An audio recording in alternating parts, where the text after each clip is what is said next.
Bonjour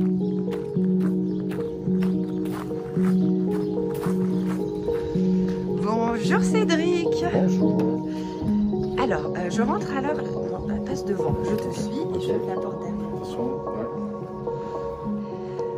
Donc ici, on est au Château d'Ygrande et restaurant hôtel Château d'Ygrande. Et donc toi, tu es le chef cuisinier du château. C'est ça. De suite, quand on l'a entendu, Cathy et moi, on s'est dit, mais non, en fait, c'est notre monde. Le monde d'après, c'est ce qu'on essaye, c'est ce qu'on rêve pour notre fille, ce monde d'après. Et c'est ce qu'on essaye de faire depuis qu'on fait de la restauration ensemble. On a commencé, nous, en 2016. En 2006, pardon, on a acheté notre premier restaurant. Et on est arrivé là, en juillet. L'idée, c'est comment on s'approprie, en venant de la Drôme, un terroir. Et comment, avec les plans mer qu'on a montés de la Drôme, des jardins, on a créé, enfin c'est Cathy, tout ça, qui a créé 2 jardins, qui a repris un jardin et créé un autre. Comment, avec nos plantes dans ce terroir-là, en se l'appropriant assez rapidement, on peut le retranscrire et remontrer aux Bourbonnais ce qui pousse ici, ce qui peut aller avec les viandes qu'ils arrivent à faire magnifiquement. Cathy, elle a abandonné son métier de commercial chez Métro en disant on a fait notre enfant et on a dit comment on va la nourrir maintenant. Donc Cathy, elle a dit moi j'arrête, je vais faire un BPERA, donc un diplôme supérieur d'exploitant agricole. Elle est ingénieure commerciale, donc elle a repris ses études. Et donc comment on la nourrit, on a fait un jardin. Après comment on s'en occupe, on va pas le mettre à la nourrice toute la journée. Et ben on a fait un restaurant pour qu'elle soit tout le temps avec nous.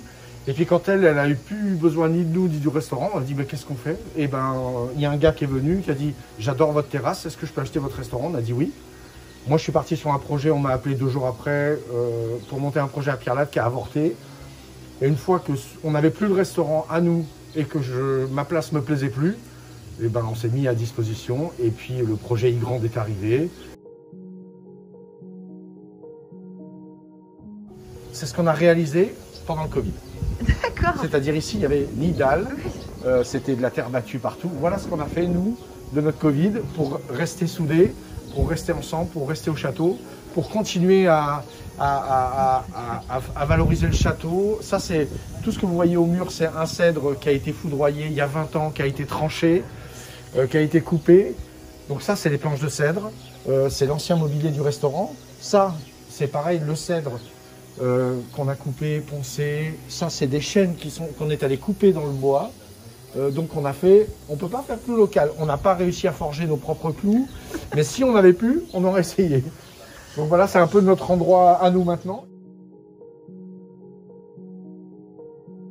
C'est des plantes qui sont classées soit par leur parfum, soit par leur origine. C'est-à-dire là-bas, on a des plantes sud-américaines. Là, on n'est plus sur des carrés méditerranéens. Et puis aussi par leurs parfums et leurs utilisations. Et là, la serre, indispensable, puisque Cathy part de ses semis, de ses poquets et tout ça. Donc on est bien obligé de faire une petite serre, d'abord pour avoir les plantes abritées. Vous voyez, on travaille beaucoup la capucine. On la travaille parce que... Et tout ça, c'est comestible, on est Ah, d'accord? mais tout est comestible, là, bien sûr. Et là, on la travaille parce qu'on ne la met pas juste sur l'assiette, en fait. Parce qu'elle est très belle, mais elle a un goût de radis incroyable. Ah bah oui. Bah oui. Elle a un goût de radis. Ah. Elle est piquante, elle est poivrée. J'avais jamais mangé de la capucine. Mais oui, on l'a tous vu, tout le monde la connaît, mais mangez-la. Mangez-la. Et puis, vous voyez, nous, la capucine, on l'a fait en bec aussi, comme ça. Moi, j'appelle ça des becs. J'ai l'impression que ça ressemble à des becs d'oiseaux. Ouais. On m'a dit, il y a un de mes cuisiniers qui m'a dit, ça ressemble plutôt quand même à un dinosaure. Ben, je suis d'accord. Et donc aussi, ça, il y en a combien là? Il y a combien de types de plantes sous cette serre là? Ben là, il y en a une vingtaine. Et elles sont toutes utilisées en cuisine ou Bien pas sûr. forcément? Ah ouais, bien sûr. Et aussi, ce qu'on voit rarement, ça c'est la future graine de la capucine. Donc nous ici, on travaille les capres de capucine. Comme ça. Et vous les travaillez, vous en faites quoi alors? En fait, comme les capres déjà, pour pas dérouter trop les gens. Parce qu'il faut aussi faire beaucoup. On a quand même un... Attention, derrière. Ouais. On a quand même une approche de la cuisine très végétale qui peut être perturbant dans un monde animal. Donc il faut vraiment amener de l'innovation ou amener de la découverte, mais avec de la sécurité. Donc ça, pour sécuriser ça, on fait des capres au vinaigre. Ah oui, ça rappelle donc, facile. le capre normal. On sait, mais on sait que c'est pas du caprier, c'est de la capucine. Et ce qu'elle réussit à faire, Cathy, c'est de faire un rendez-vous dans les jardins. C'est-à-dire que comme elle y est souvent, il y a beaucoup de gens. Les gars, quand ils travaillent pas, ils vont la voir, ils vont l'aider. On a eu beaucoup de cerises cette année, beaucoup de fruits de cerises. Donc on a fait des cueillettes de cerises ensemble. Et ce jardin, il est devenu vraiment un lieu de rencontre. Bah, il suffit de balancer. Ouais.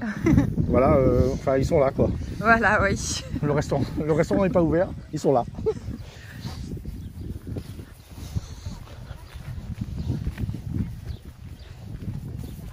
Ah oui, donc là, c'est l'endroit, c'est la récolte. Quoi. Et ça, voilà, ça c'est une exploitation agricole.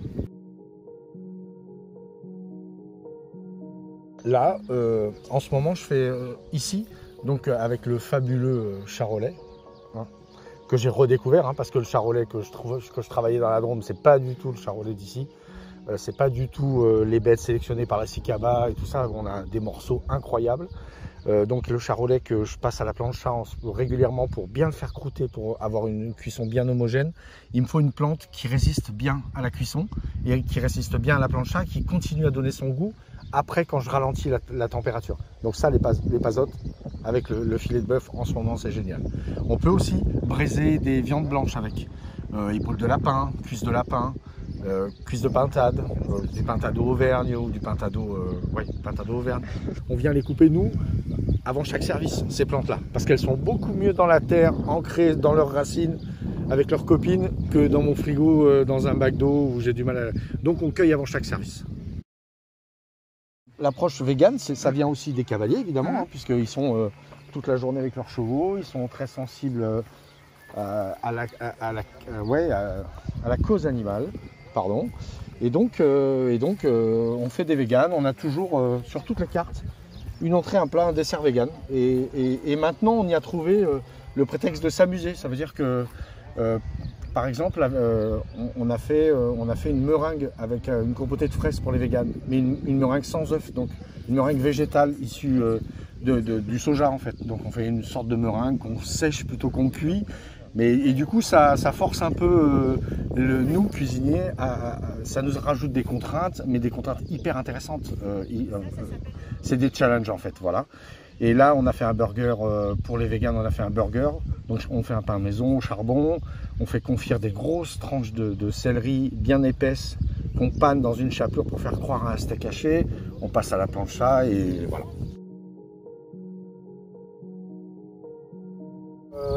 C'est le souffle qu'on cherchait depuis 2 ou 3 ans, nous. Ouais. C'est-à-dire cet élan, l'énergie qui vient de nulle part, qu'on n'arrive pas à maîtriser, et qui défonce tout, qui fait vendre la maison, qui fait vendre, et qui dit on s'installe là parce que juste on se sent bien, parce qu'il y a de l'espace, parce que les gens sont hyper accueillants, parce qu'on a été avec notre projet accueillis à bras ouverts et qu'on nous a... on nous a accueillis comme si... le Bourbonnais est sympa, quoi. Ouais, le Bourbonnais est sympa à mort. Bien sûr. Et puis il est comme sa région, c'est-à-dire ouvert. On peut leur expliquer, on peut leur parler de tout.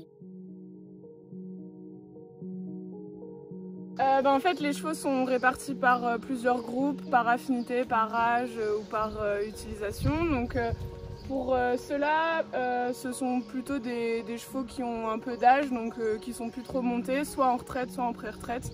Donc voilà, on a aussi les chevaux de club qui sont dans une autre pâture, les chevaux de propriétaires. Chaque groupe a vraiment des chevaux différents dans chaque... Et vous, votre métier, c'est Je suis monitrice d'équitation. D'accord. Donc ça comprend aussi l'ensemble du travail des écuries et la gestion des pâtures et puis le travail des chevaux aussi. Alors on organise une grosse compétition, un gros concours de dressage chaque année. Donc il aura lieu en septembre cette année. Donc sinon au niveau des installations, elles servent surtout à donner des cours aux cavaliers, à la clientèle locale. et aussi à la clientèle qui vient pour profiter du domaine avec le château, le restaurant et les écuries. En fait, on a vu avec le petit tour qu'on a fait, tous les atouts qu'on a, tout ce qu'on a à proposer et en même temps tout ce qui nous donne du sens à nous, c'est-à-dire la fraternité entre les cavaliers, les cuisiniers, ceux qui s'occupent de l'hébergement, les réceptionnistes. On a tous l'impression de faire une petite famille et on a envie de le partager, c'est-à-dire qu'on a envie de la simplicité d'un accueil ici, mais qui est au château, des produits incroyables, voilà le tracteur. Oui, c'est ça, dans le Bourbonnais, il y a toujours un tracteur. Il y a toujours un tracteur. Et c'est ça en fait, ce monde d'après, il fait rêver, mais nous on est déjà prêts.